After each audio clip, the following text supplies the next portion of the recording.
Recently, India's current Prime Minister, Narendra Modi, has argued that ancient Hindus had developed plastic surgery thousands of years before modern medicine. The proof? Hindu scripture features a god known as Ganesha who has an elephant head but a human body. So obviously ancient Hindus must have had the medical technology to surgically transplant an elephant head onto a human body. What did you think about Narendra Modi saying that ancient Hindus were practicing plastic surgery and medical technology? Like, do you accept? I can still give you references for the first plastic surgery in the world being performed by an Indian Vedic sage named Shushruta. You can Google that. But that is not the topic of the debate today. You do believe that? You do believe in ancient plastic surgery? Yeah, sure, I do. Hard says, question for Daniel. Plastic surgery was a hoax. Then why the Royal College of Surgeons have Shrutha's statue as father of surgery? Sushruta, that is what I was trying to tell him because he has no I idea. know. I'm starting to be convinced. You know, you told me to Google this Sharustra, and I'm convinced. You know, I think the ancient Hindus did have plastic surgery and medical. They were able to get an elephant head and put it on a human body with Ganesh. I think that's actually not legitimate. That is Arthavada. Yes, don't deny Ganesha, okay? Don't deny mostly, this happened. You're a denialist. Plastic surgery and transplanting elephant heads onto human bodies happened. Stop lying to your audience. When it is Ganesha telling you that the first, it is as Modi said. It is As Modi personification. said. Why do you have to believe in it, right? Heated debate. Stop lying against ancient Hindus. Ancient Hindus had internet technology, stem cell technology, and space travel. We still had denying Shushruta and we had Madhav. Right. Stop denying the Vimanas. Stop denying traveling to the moon. I just implore you to Google one more thing. Just Google Madhav Newton. Just for once, you'd be amazed. Madhav Newton. Just Google it. Now let's talk about shocking Hindu rituals. There is the Ashvamedha. This is the fertility ritual described in Shatapatha Brahmana, where a horse is suffocated to death and then the dead horse's penis is placed into the genitals of the queen. What? One for you, heated debates. They say, how many times are Hindus having sexual relations with dead horses, give up that false belief and embrace Islam? They are not, my dear friend. Yes. The horse is dead. The queen kills the horse. And his meat is distributed among the kingdom people. Like killing me. Anfa says, question for heated debates. Answer the question on the Hindu rite of the ritual of bestiality with a woman and a horse. Something we should practice today or no? No, you should not at all practice bestiality. Because you can see in my videos on Ashwamedha Yajna. I can, if I could share the screen, I'll show you this full video. Because that horse, the sect that does it in the way it is described, that horse is cut into 3 pieces. Can you please name this guy for me so that I can abuse him personally? Yes, if you'd like to abuse him. His user. Did you say abuse him? No, this one is address him personally. Okay. Everyone knows sati or widow burning. Hindu scriptures encourage a widow to throw herself on her deceased husband's funeral pyre and burn herself to death. Hindu apologists quickly point out that widows are not forced to do sati, they freely choose to do it. But what they conveniently forget to mention is that Hinduism generally prohibits widows from remarrying after their husband's death. Oh man, I am gonna get... Women used to live with their husbands, be in relationship with their husbands at such an age that the only love after their family they felt was for their husbands. They grew very attached. So yes, there was cases of suicide, self-immolation after the death of the husband. Even if we take your interpretation, the Rig Veda is not prohibiting sati. And if it is prohibiting sati, are you saying Vivekananda is ignorant of the Rig Veda? Are you saying that the Puranas are ignorant of the Vedas? Are you saying Krishna, the wives of Krishna, that 8 of them threw themselves on the funeral pyre, they were ignorant of the Vedas? So your argument is completely incoherent. Earlier this year, a female Brazilian travel blogger went viral describing how she has traveled to countries all over the world, but it was only in India where she was brutally gang raped by 8 Indian men. Studies confirm that a large percentage of the Indian population justifies the legitimacy of rape by appealing to the behaviors of their Hindu gods. Right. Data from United Nations Office of Drugs and Crime.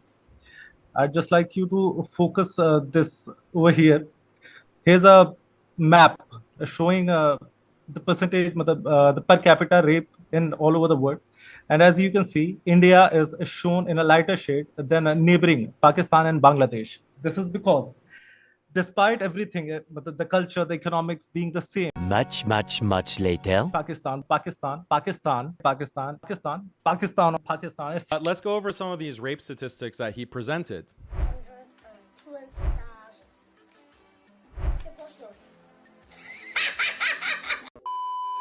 The point is not statistics. So if you notice the argument that I made, I point to the texts within Hinduism. If your gods are depicted in these holy scriptures as engaging in rape and gang rape, then that's going to have an effect on your society. I'm pointing to the texts. And in Islam, he didn't point to any text that says that a man can go and just grab someone and rape them, or their own daughter, rape their own daughter. Where are the texts? you can refer to Matsya Purana Adhyay. This union is not the subject of the organs. It is personification. Before Daksha, there was no sexual reproduction. After Daksha is what we consider the first organism to have sexual intercourse to produce their offsprings. Matsya Purana, chapter 5. We're talking about the texts. You're not addressing the texts that are describing these gods as engaging in rape and gang rape. You tried to reference or to explain Brahma and his incestuous attraction to his own daughter. You gave a kind of explanation for that. I'll address it. Yeah, it's crazy that even animals are not safe in India. He gave a kind of apologetic explanation that no, this is prior to sex even existing. Let's read the whole thing. This daughter of Prajapati, meaning Brahma, became ashamed on noticing her father's lecherous love for her. Hence, she assumed the form of Rohita deer. Inclined to have sexual dalliance with her, Brahma too took the form of a deer. As she went ahead in the guise of a female deer, he too followed her. On seeing him intent on having sexual intercourse with his daughter, all the deities condemned him. Oh, all the words here are not really about sex. Then why are they condemning him? When Anasuya was gang raped by Vishnu, Brahma, and Shiva, she was not terrified, right? Was there a sex? Even if you can prove me that there was sex. Yeah, I gave you the references. I put them hear all me on the out. screen. I So put you all the just- references on the screen, all the text on the Bro, screen, so the there audience can was read it. no sex. Audience can look it up. They all say sexual intercourse. They all say sexual intercourse and rape. If you just answer that question, we'd move to Satya and Suya and your plastic surgery thing. Is that okay with you? This is the difference. This is the difference between a That is Muslim critique common and sense. Islamic critique. All right, I hate It's to do this, talking gentlemen. about theology. I'm bringing up texts. I'm bringing up all these references, and he just You're focuses bringing on nothing, one word bro. You that know I've nothing. responded to. You even in Do you Hinduism, think, it's do you think same as girls should having be able sex. to study the Let's- Vedas? Should girls study the Vedas? Yeah, should they should just. But then Google, why is the Vedas prohibited? Sir, dear sir, please Google Gargi, Gargi. Google it. Just Google it out. Google it. Can Google that, sir. Dear sir, please Google, please. I have to Google everything, huh? Basically, I have proved that despite being in a relationship with a guy for 3 years, she was clearly not attracted towards him, and she was horrified on the sight of him, not on the bed, that he's gonna me, he's gonna have sex with me. Okay, keep using the F word. Keep I'm using the F word. so sorry. One He's more going to time. have, One more time, and then we'll have to get into eating some beef.